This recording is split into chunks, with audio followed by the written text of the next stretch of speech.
On a mission with a bomb attached, I developed mechanical problems and returned to base by myself.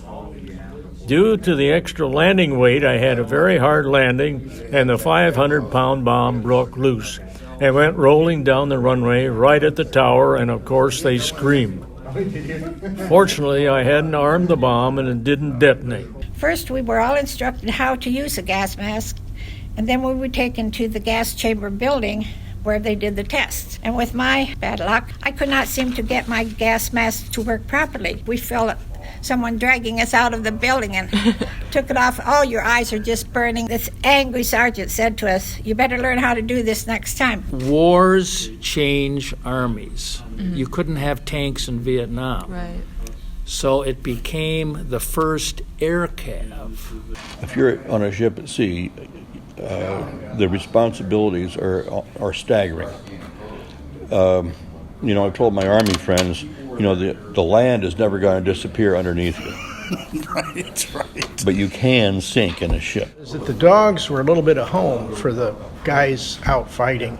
So they loved to see the dog because, one, they knew that they didn't know me, so if I was killed, big deal, And two, that the dog was going to keep them from getting ambushed, and it did.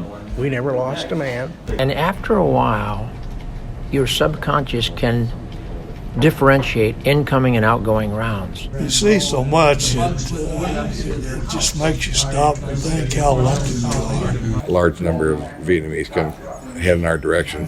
Choppers came down. I was the last one to get on. There was no room for me. But I put my 60 on there. I stood on the skids, and I hung on to the chopper, and someone hang on to my rucksack. We got up and we went treetop level back to the fire support bases. As I say sometimes, if you had a 395-foot long tube that was 35 feet in diameter, and you could pack it with as much of the greatest, latest equipment where money was no object, and man it with 120 really smart guys, what would you do with that?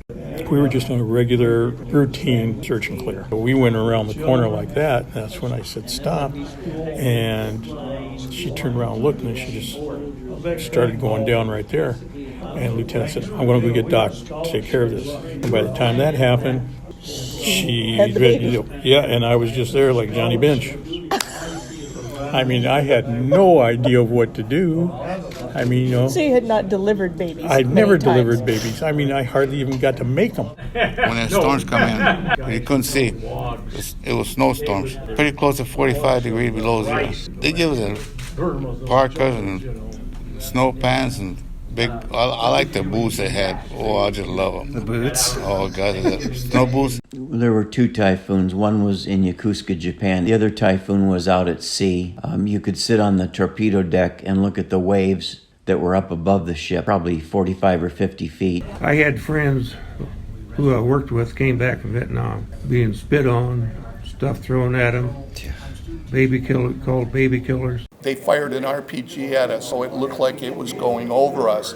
But at the last minute, like a sinker, it dropped right in front of my window, and it just incinerated the Marine that was laying there looking at me. And I thought it broke my legs. I thought I lost my legs, but I wasn't wounded. Some vehicle would get attacked or hit by an IED. So the thought of, I got to go to this meeting, I would just, before I'd leave, I'd say goodbye to my two best buddies. They're also lieutenant colonel nurses. And I had a letter that was written for my brother David, because he was my main next of kin. And I was like, if something happens to me, you have to give this to David.